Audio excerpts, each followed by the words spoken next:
Hi, everybody. Hey, it's good to be here. Good to see you all. Hi, Mel and Robert and Stephen. Denise, thank you all for being here. Missed you guys last week.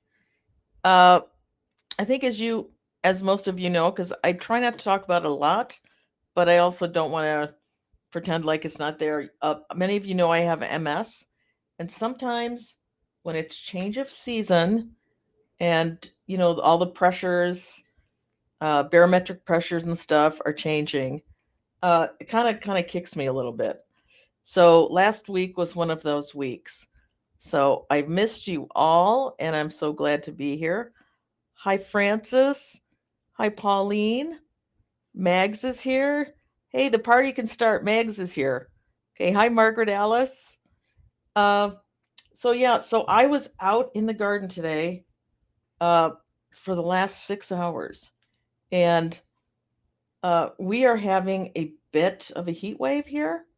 Uh, Today we are getting a high of like 82 Fahrenheit, which is about, let me think. I know this. It's like 27, 28 Celsius. It is hot. And uh, so, anyway, we were out there today and we actually had to um, put some shade cloth. I just planted my peas out.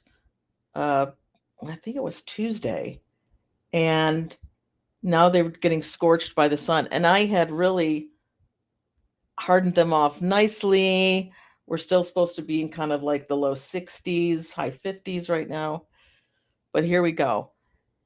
Sometimes spring in Michigan is a little insane. So, but it was lovely to sit outside for a little bit today and just enjoy how pretty everything is out there. Oh, and I saw the first white cabbage butterfly. And I thought they had a season. I didn't think this season was the entire summer, but now I'm beginning to think that's the case because why are they even out? There's nothing out for them yet. So, uh, yeah. So yeah, super hot. We're not having any rain. So trying to hand water a couple things just to keep them going. Next week, I think it's going back down to what it normally would be. So that makes me happy. So the things that are hardening off right now outside, um, yeah, Robin, I was like, Cabbage White, she says, say it isn't so. And I'm like, you know what? I was last year they decimated so many of my brassicas that I was like, I'm gonna take these guys on straight this year, but they're already there. So their eggs are already getting laid on things, and that just annoys me. Wow, Stevens says it's up. You guys have a really big swing in your temp. 88. Oh, wow. And the same last week, we were right at freezing. Yeah. You guys even have a bigger delta than we do. And I feel like ours is ridiculous. So, but you kind of get used to where you live, right? And you make it work. So, what is everybody doing right now? I mean, this is April, so it is go mode. Uh, I did want to talk about hardening off a little bit, but I'm sure you guys know all that I'm going to say. It's just not the temp. You have to get them used to being outside. Like with the wind, they have to get used to actual sun instead of artificial sun or sun that's just coming through a window. Um BT, I am not above using that this year. I tried not to do it, but I'm thinking I really want to win the cabbage whites. So yeah, BT is a great. The only big thing about that is you have to reapply it after it rains. But once summer hits, at least for us, it doesn't rain that much, so I think it's very doable. But I did get a new more like an Enviromesh. It's a very small netting that I'm going to try to use also, because the I'd love to just do it and not have to worry about it. I don't think that's going to be the case because cabbage whites are relentless. So anyway, I was talking about hardening off, and I have noticed. So I'm starting to move things out of the house, like onto. We have a table on our deck, so I'm kind of, and it has a. We have a pergola that has netting, not netting, has shade cloth on it, and so some of the days I'll leave it open. Some of the days I'll close it if it's like more of a cloudy day, so they get used to some sun, some of the UV rays, and then get them out. But I was really concerned about my peas because they were gorgeous and they were about 4 or 5 inches tall, and I just didn't want them to fry fry up and die when just being new in the ground. So I think it's time to start thinking about summer flowers. Uh, if your tomatoes and peppers aren't sown yet, I think there's still time, but we're getting really close to that deadline. You can get your tomatoes going within 4 weeks and get them out. So I think there's still lots of time for tomatoes. Hot peppers might be pushing it, but I had to re-sow all of my sweet peppers, and now they're up. Uh, I might not get the. I think I think I still have time. I'm not even going to say that. I think I still have plenty of time for that to happen. So today was cleaning out the beds, making things ready for what's to come. I noticed a lot of our irrigation needs a little bit of work. So we'll get going on that, but I'm so ready to just fill the beds up. I just ready, and to see the green outside instead of just bare dirt, um, or should I say bare soil? But I'm very anxious to get those things out. Now, a little update on my tomato grafting. Uh, it was a learning. I'm writing this year off as a learning year because I have said before I haven't done this in about maybe 15 years, and I think keeping the environment really sterile is the big thing that I've learned this year. I had a little bit of mold creep in on some of my the root stock, like on the dirt, and I think that also affected some of what what kind of took place. So I think I have 5, possibly 6, that are going to make it through the grafting process. I would like to up my game for next year, so I think I'm going to use those little wool cubes that are mainly used for hydroponics, but they can also create a really very non-soil uh, environment that's a little easier to keep sterile. So I really want to think through before I start doing this next year. Um, but yeah, rock wool. Thank you, Mel. Um, but I think it'll be. But I'm gonna, since I only have 5, I'm gonna plant one that's not grafted of the same variety right next to it and see what the difference in result is. So I'm. It's not been the greatest of successes, but it is not a loss. So let's see what Jade has to say today. Hi, Audrey. I'm in the UK, and my tomatoes are slow going. We have had such cold, windy weather. I've had a few come up now, but the rest are still not even germinated.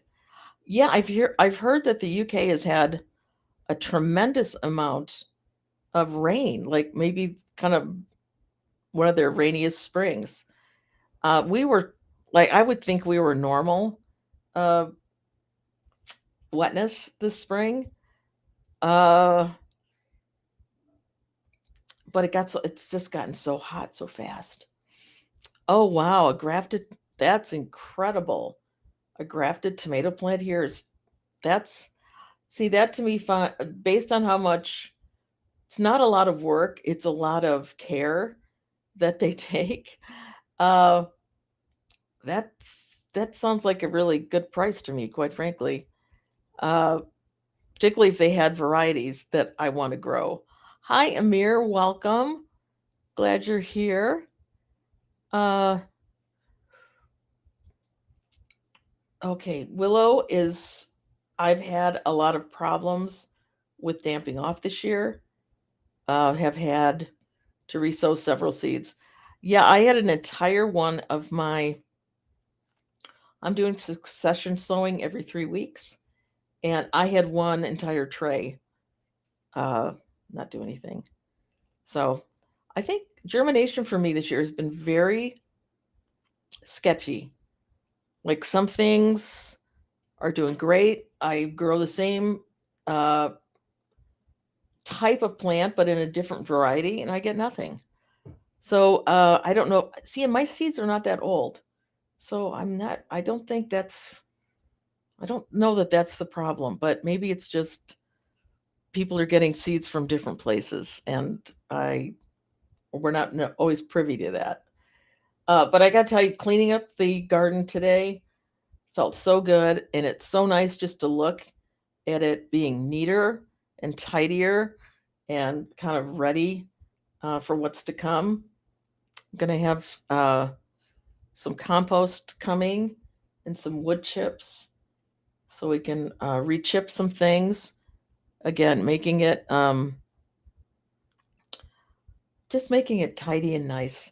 And I think too, and I know a lot of folks on here have allotments, and I know, there's the growing versus the tidy, but this is my actual backyard. So I really want to push for keeping everything happy and tidy. Um, so I know there's a lot of different growing circumstances, right? Um, let's see what else we got. Yeah, I feel like right now is plates in the air juggling, right? Or plates spinning, with the person running back and forth, keeping all the plates spinning because the sewing doesn't stop. It might change where you're sewing, but I still think there are advantages to sewing certain things indoors just so they're not put out.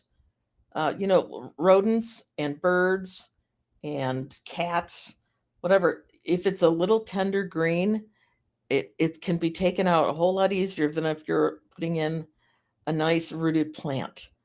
So I try to, uh, keep them all, keep the replacement plants going so that as things are happening outside, I can make room to plant the next generation. Uh, let's see. Mama's Oasis, her windowsills are full. My grow table back, our grow station back here, which is 4 shelves that are 2 feet by 4 feet, full, full, full. I've got a table outside about the same size that's full. So, it's that time of year. You kind of gotta put your seedlings where you have room for them. Oh, Mel, what kind of seeds from the US did you get that haven't germinated? Always curious. Yeah. So this is definitely the season where you're looking for some horizontal surfaces to put things on, right? Uh oh, tomatoes and chilies. Wow. Well, I hope they come on for you. Uh okay, this our chat jumped pretty quick there for a minute. Let me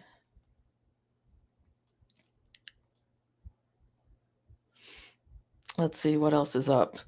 So this coming week, or next week, I guess, I'm going to start. My geraniums are all up there back here in the seed starting area. I had great luck with impatiens this year. They came up beautifully. My artichokes have been they have been fussier than I've ever experienced them to be. Because they're super happy with the watering, or then they're not happy, and they've just been kind of a pain, to be quite honest. But I've had a lot of success with flowers starting. But I think next week it's time to start some zinnias, which I just love, and they're one of those uh, beautiful plants that just produce all summer. Um, oh, and someone was talking about a second little zippered greenhouse. Well, I shouldn't say I put some of the onions. I put, oh, it's a robin here. I put some of the onions I started on Boxing Day from Potty Mouth in there. They fried like I've never seen anything fry so quickly. So we're going on a different tour with onions this year. I was able, though, to find onion sets, which I have never found here, that didn't look like they'd gone like through the mill. These look quite good. I bought a pack of those, and I'm going to go back to my old ways of buying onion starts from Dixondale Farms, one of the biggest purveyors of onions, and that way I don't have to start. That used probably about 8 of my big 10 by 20 trays early in the season, and I really didn't have the room for that, but I was trying to, be part of the team and start the onions then. That's way too early for me to start onions, so I won't be doing that again. So I love fried onions. These were not fried. These were dried beyond comprehension. So yeah, I think those are coming. What was I telling you? Oh, it's because I got onion sets. That seems like a very UK thing. So I was shocked that I could find them at not a big box store. Like it was at the grocery store, and they looked great. So I grabbed them. Yeah, and I think I'm just going to pop them in wherever I have a few inches available after we get the bulk of our stuff in. Just pop them around the garden and uh, go with it. So I think we'll still end up. I don't know if many of you remembered last year I planted 700 and some odd garlic cloves because I misordered a few things, to say the least. And I think I did the same thing with potatoes this year because my potato order just came in, and we don't even, we eat some potatoes, but we don't have them like weekly, I guess. And somehow I ordered 2 pounds of the ones that I knew I was ordering, and then 10 pounds of one that I must have hit the wrong, online order button. So I think I have 18 pounds of potatoes to put in, which feels like a lot of potatoes. So I might be offering those to some friends who'd like to try growing potatoes. So I was glad to get those because this is an early time for me to get them. I don't usually get them till May. So it was nice, I guess, because of the weather they saw. They sent them out to me. So trying to think, these next couple of weeks are they're just busy.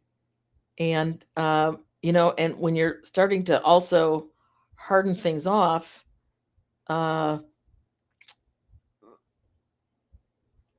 lost my train of thought there, excuse me.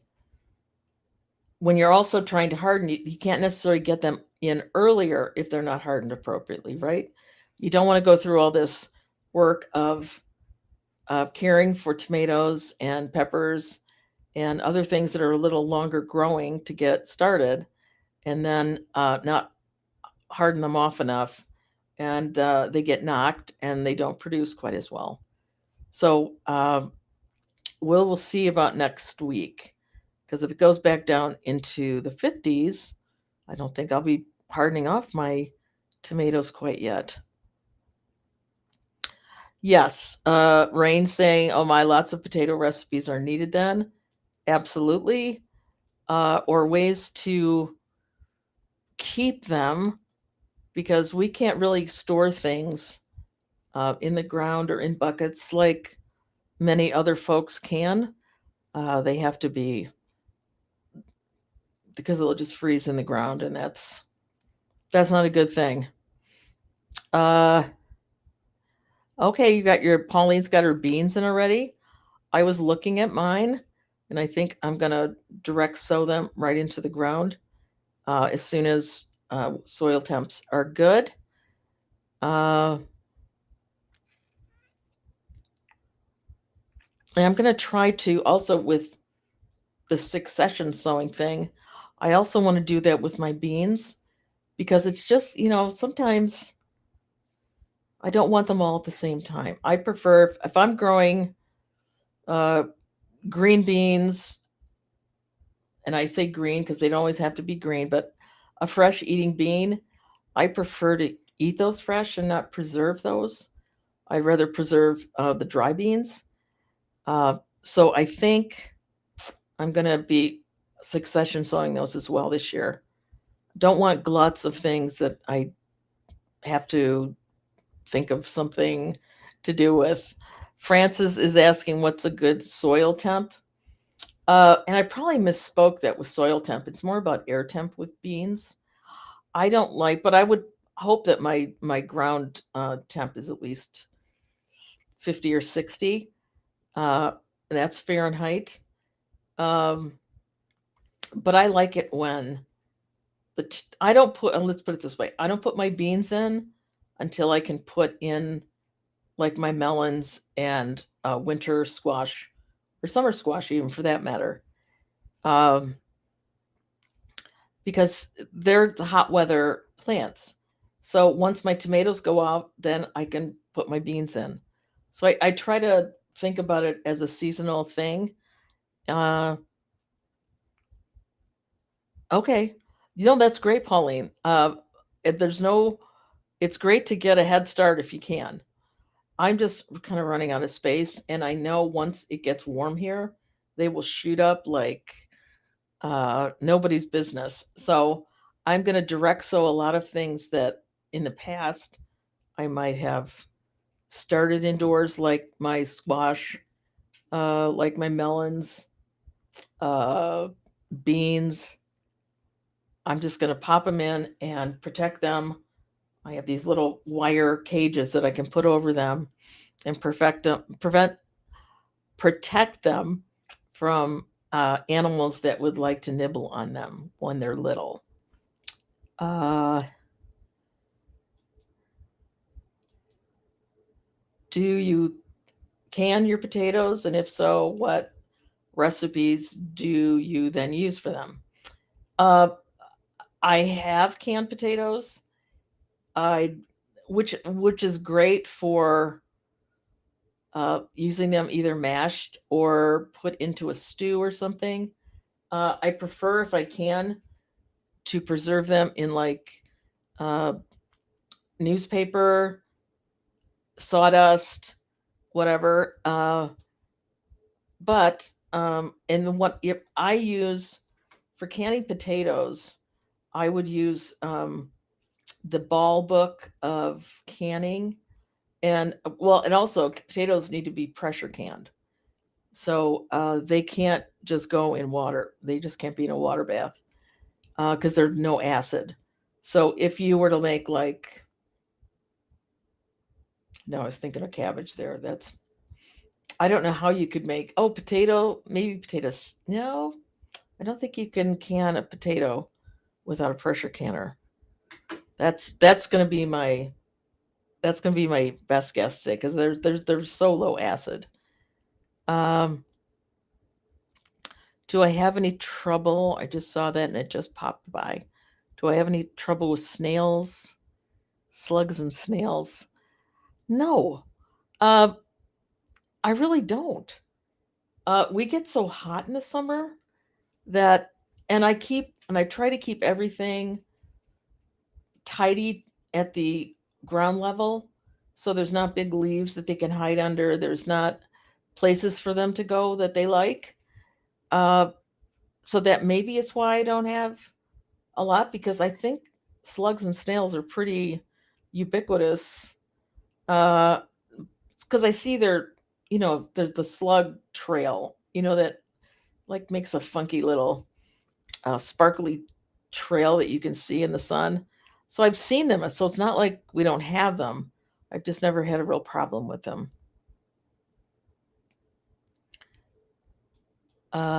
What's this question? Do I only have to worry about runner bean cross pollination if I'm going to save seed? Do beans cross pollinate? I guess that's the question. Uh,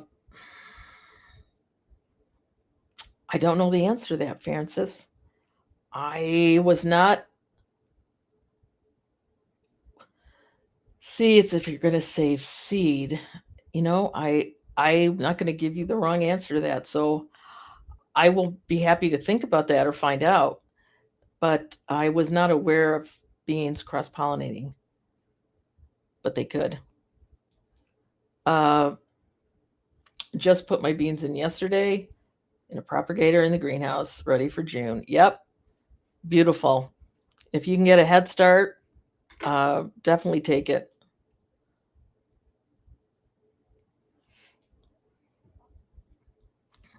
Yeah, I think I think 10C is probably, I wouldn't put out a tomato or pepper, and probably not beans until I had a 10, like, because I think 10C is about R50. So that's a good, I guess, just a good benchmark. If it dips a little, it's different than if it dips a lot, right? Uh, but I think that's a good rule. Uh, okay, I'm seeing a couple that beans don't cross pollinate. Oh, then wait, we have one no beans can't. Runner beans can. So okay, thank you. Uh, I was not aware of that. But here's the other thing: I rarely save bean seeds. Um, but I think this year I'm going to save a lot more seed because it just seems like would be a good practice to get back into. I used to, kind of got out of the habit. Okay, sorry, that's my phone.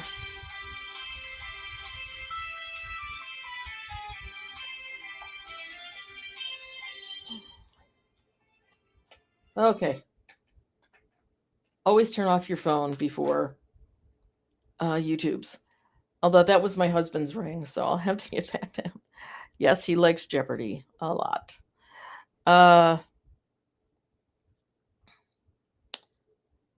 okay, so there seems some question about beans. So I'm going to do a little research on that and bring that up next week. Uh, oh, have I decided to put? Okay, there might be a little change. If I decided to put windows in the garage, uh, we also now are considering a greenhouse in between our home and the home behind us. So it's like a little walkway that, because we had like a little archway and a couple doors with uh, roses. And now we're thinking, well, maybe a greenhouse there might be a good idea. So we're throwing around some different ideas now, and maybe making the greenhouse out of like reclaimed French doors. So, which could be kind of cool. Actually, I think that would be cooler than the garage thing, but the garage thing would be very practical. So so we're kind of having the, do we want to go cute and fabulous in the backyard, or do we want to just go with practical? So that's kind of where we are.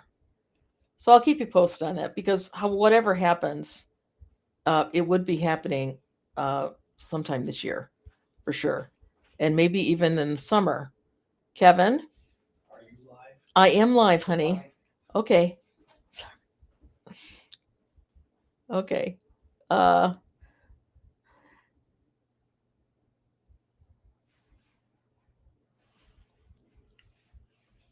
okay. Uh, let's see what Robin has to say here. Sorry, that was my husband just popping in for something.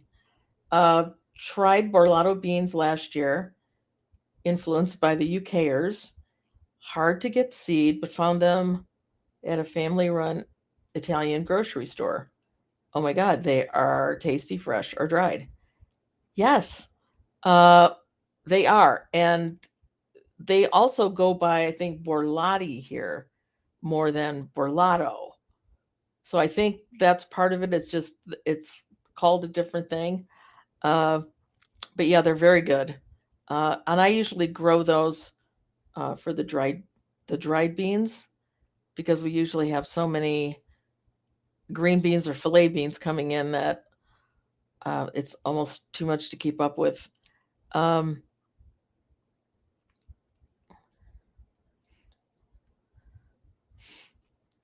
Robert, I have never grown tobacco because we're not smokers either, but I've heard they're really kind of beautiful plants. So part of me was thinking, I wonder if they'd look good like in a planter with some flowers or so, just for the novelty of growing them. So yeah, that's very interesting. That's awesome. Okay, Francis saying that beans are odd. Egyptian priests once believed it a sin to even look upon a fava bean. That is a little weird. Uh, yeah, because isn't it weird that like the harder you try not to look at something, that's what you want to look at. So that's interesting. So they obviously thought the bean had some, I don't know, power or something, right? Uh, oh, hi, Soph. Welcome. Uh, okay, let's see where else we are. Uh,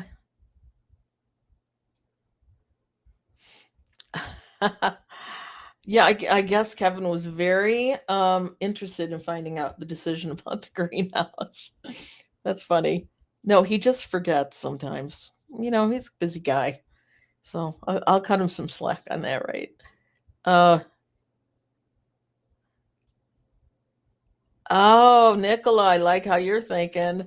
Maybe do both. Yeah, I think a greenhouse would be so pretty, and making it out of reclaimed um, French doors. I mean, that would be, I think that would be pretty stunning.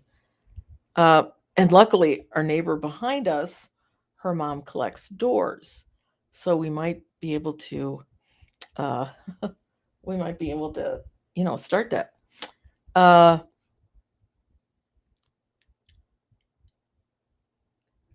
yeah, there are a tremendous amount of dwarf French style beans now that are uh, just wonderful and very colorful and tender and lovely to eat.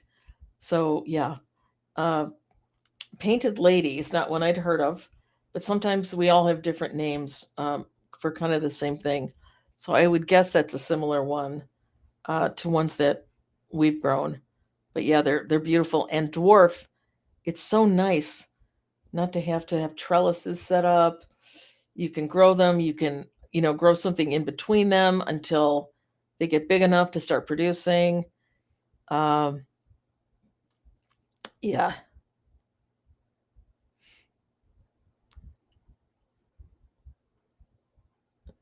Yeah, I think burlado beans really are. I think over here they're called burlado more than belati. I think that's more UK. Uh, have I ever grown? Hi, Stephen. Have I ever grown Chinese noodle beans? Yes, I have, and I will be doing those again on my. I have a cattle panel that connects my two large raised beds in the backyard, and I grow them up there just because they're so pretty. I don't necessarily like to cook with them. They can be very tough, but they're beautiful. So I grow those more um, as a. I don't want to call it a flower, but they do flower. But they just look really cool. So, and I grow like a red Chinese noodle bean, and they're quite stunning. But I understand for those who know how to cook them and what to do with them, that they can also be very delicious and appropriate. Oh, sorry. And yeah, very delicious. And uh, I think they're really good also in some stir fries and that kind of thing. Sorry, I was distracted by Betty Barnes' comment. Dragon tongue, one of my favorites. That was the one I was searching for back in the Rolodex for the name of it. But when I saw Painted Lady, I was thinking, oh no, Dragon tongue. You're right. Thank you. That's a delicious, lovely, very prolific bean.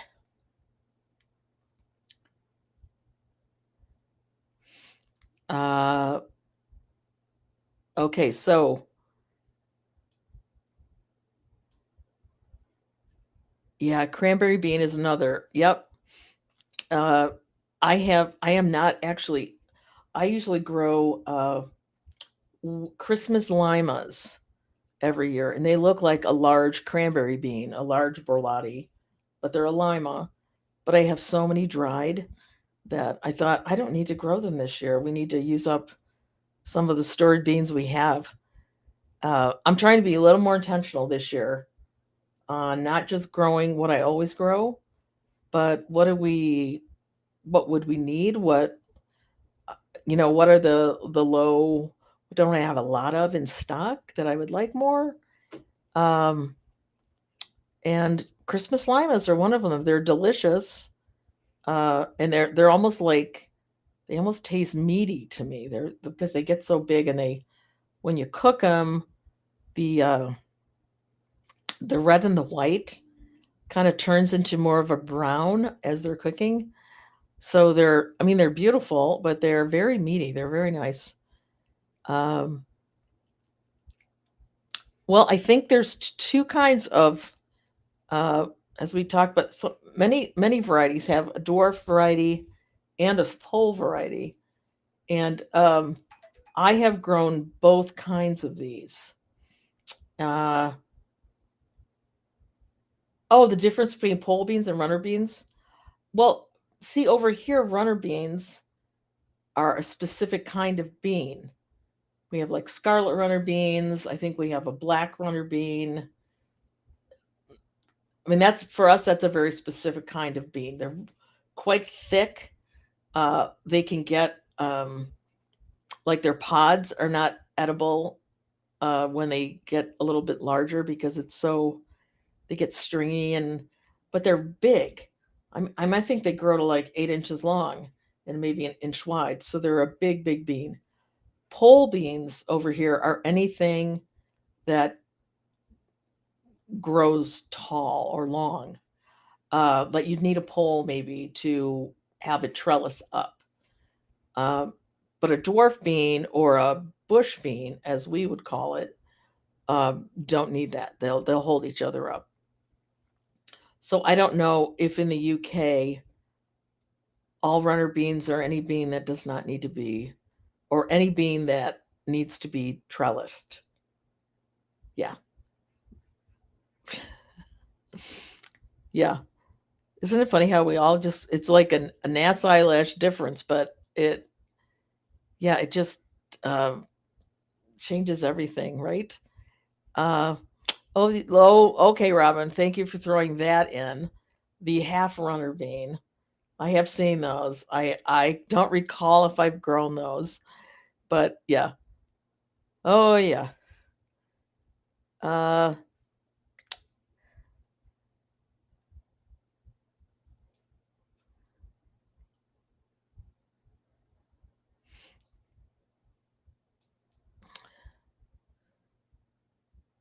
oh, okay. Yeah, those I'm kind of new to the whole cattle panel world. Um, but they're 16 feet long and 4 feet wide. So if you're putting them in between two beds, two raised beds, and our beds are quite high, uh, so it worked out just beautifully. And you have this lovely arch, and they don't rust, and they're easy to work with, uh, as long as you have a husband who's willing to tie them to the top of his car. Uh, yeah, yeah. So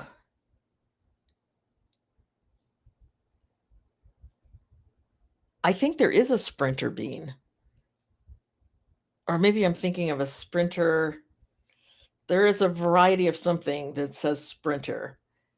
Uh, yeah, yeah. Well, guess we could all come up with I, names. I would love to be one of those people that gets to name things. When I was a designer, I used to look at the paint names and think, I wish I could do this because I might come up with one or two a little bit better. Uh, so, what is on your dockets for this coming week? Um, I my garlic is all up and I mean growing like crazy. I did see that I planted two rhubarb crowns last year. They are both up. Uh, Small, but they're up. Uh, had a cup. This was interesting. I planted what is called a true shallot, which you can only grow from a shallot. There's no seeds for it, doesn't go to seed. Um, and there's a name for that I will come up with maybe. They didn't do anything last year. They produced nothing. They're all up this year. So I'm wondering, like, I'm shocked, and I'm gonna let them do their thing. Ooh, yeah. Sorry, just saw a comment from Pauline. I'll pull that up in a minute. But I'm excited that here they are. I also had a row of carrots. This is what happens when you start cleaning out your beds, right? Saw a row of carrots that did nothing last year that are coming up. So I'm wondering, uh yeah, I'm very excited about these two things. I did not expect any of that. So Pauline is making rhubarb gin. Hmm. Now, how do you do that? Do you just soak the rhubarb in gin? Or are you like taking it all the way back? Uh, Mama's Oasis is potting up potatoes. And I've never gotten my potatoes this early, but I'm going to plant them this coming week. I've just laid them out to kind of make sure nobody rots in the bag. But potting up tomatoes and a couple other things, cutting more pea shoots, yum, planting potatoes in the ground, and planting all the brassicas. That's a big week, Stephen. Good for you. Um, yeah, rhubarb gin. That's very interesting. Mags is potting up seedlings, and I think we're going to be doing that for a while yet, aren't we? I need more info on the rhubarb gin. Okay, everyone's interested in the rhubarb gin. So, oh wow, Robert got his potatoes in 17th of March, St. Patrick's Day. So that's the day I put in my peas if I'm growing them outside. Like that's what the day I would plant my peas, but I started them inside. But yeah, how wonderful that you can get your potatoes in so early. That's great. Um, oh, and here's the other thing. I saw dandelion mentioned. I planted pink dandelions Yes, pink dandelions on purpose. And they never bloomed last year. They never, I mean, who knows about a dandelion that won't like make a yellow flower, right? But they're all coming up this year too. So I'm a little confused about what is all going on in my garden, but you know what? If they are a volunteer, I'm pretty much letting them go for a little bit here till we see what they are. Um,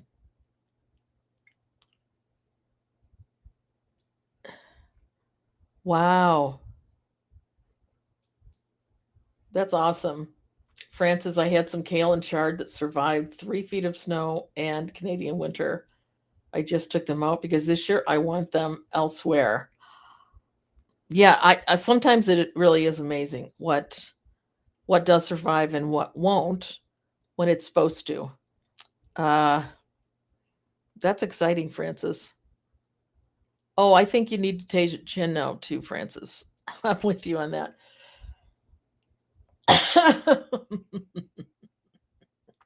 Oh no, it's not. Oh, well, we shouldn't have a debate on that. Everyone's tastes are different, right? I'd at least give it a shot. Um,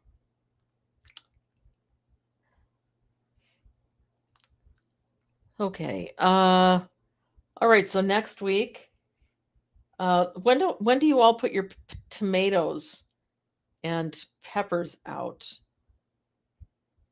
I kind of wait till at least the beginning of May. Although this year seems like it's going to be a lot warmer, so they might go out a little bit early. But I try to get those going around May, and maybe the peppers a couple weeks later, so that they're going out when it's really hot, because they just love that, right?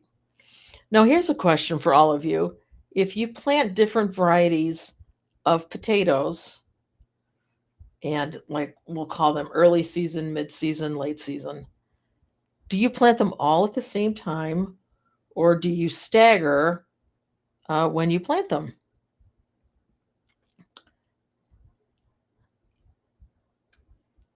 Yeah, I think Robin, I think your weather is pretty similar to ours. You just get a little. I think you just get that lake effect that really gives you winds that like we don't have. Um,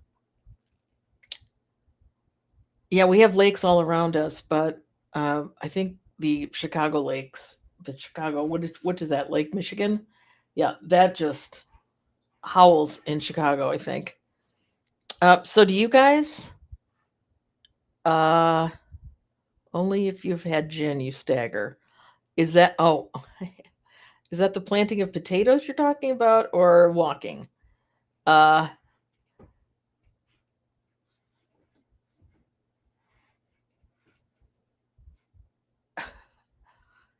so do you guys? I'm really curious if you stagger your potatoes. I normally stagger my spuds, but this year, all is going in together. Okay, because it seems like it would be nice if you could stagger them for harvest, even though they have different growing times, right? Uh,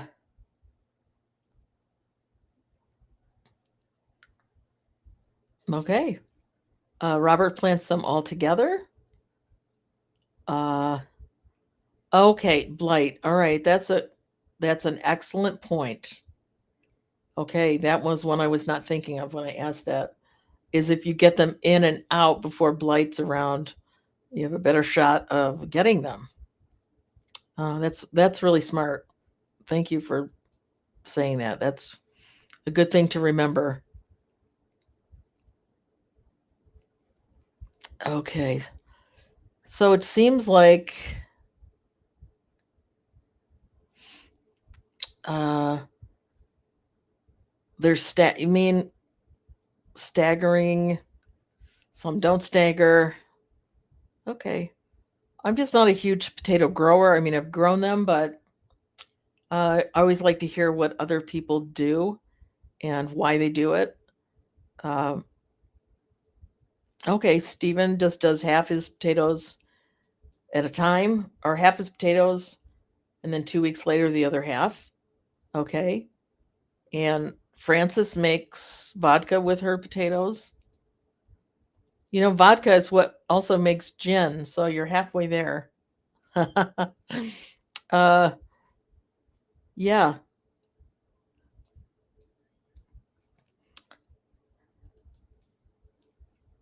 Yeah, awesome.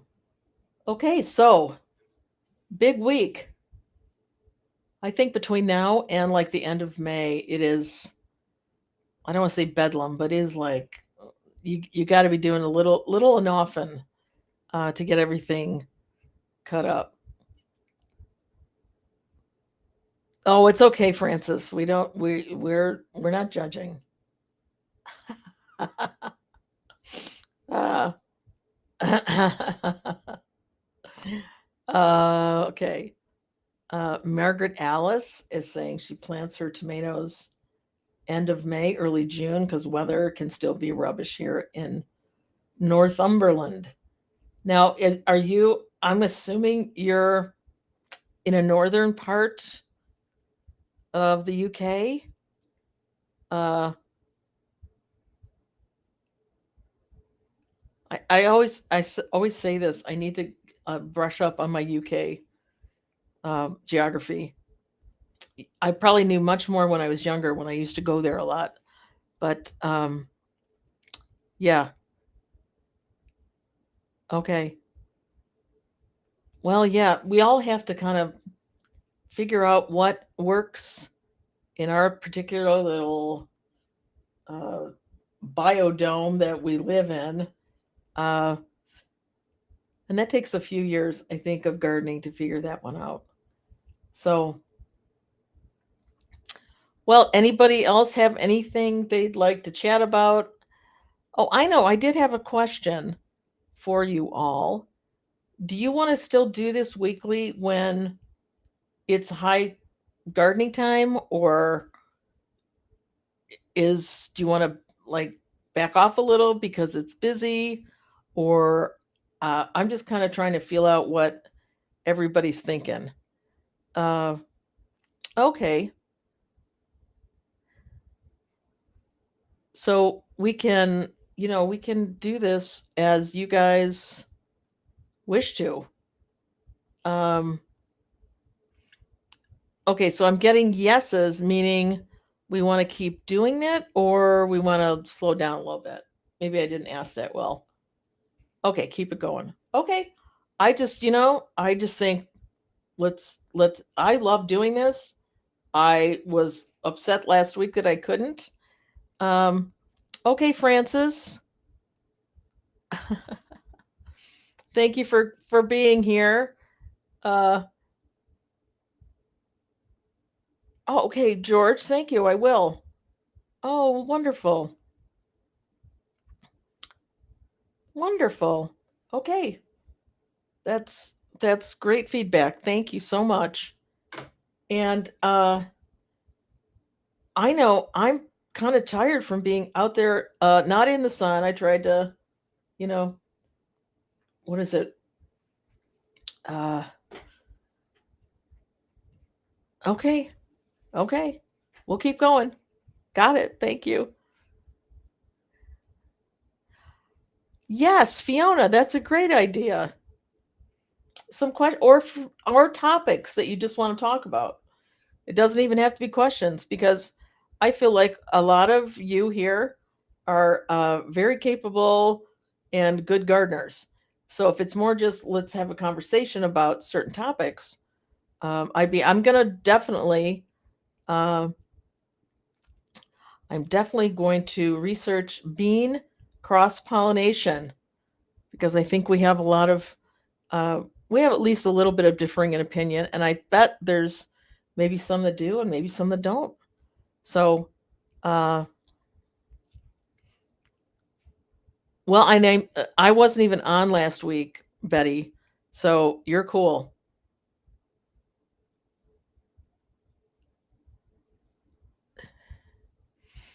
Well, Robert, if you watch it on the TV, you're just not want. I don't think you're watching it live. You're just watching the rebroadcast of it, because YouTube just puts this into a video and pops it up there. Um, oh, thank you, Mel. I'm so sorry. And I thought about that after, and I should have just said it after, because sometimes when I'm in the middle of it all, I'm like, but I will not. I will definitely communicate, so that's not an issue, because I don't want. Uh, oh, you watch live on the Amazon Stick? I would imagine. I have no idea how all of those various modes work together. Uh, yeah, yeah. I wish I could answer that one for you. Uh, oh, Fiona watches live on Amazon TV. Well, there you go. Wow, who knew? Awesome. Well, I'm going to say to all of you, have a lovely week. Have a very lovely week. Have fun in your gardens. Be kind to yourselves. Thank you so much for joining me. It is always a pleasure to have you here. It just is. And so let's have a great week, right? And thank you all again so much for being here. I totally appreciate it, and am enjoying getting to know each of you. It's a weird way to get to know people, but it's a wonderful way. So thanks again, and we will see you next week, same time, same place. Bye.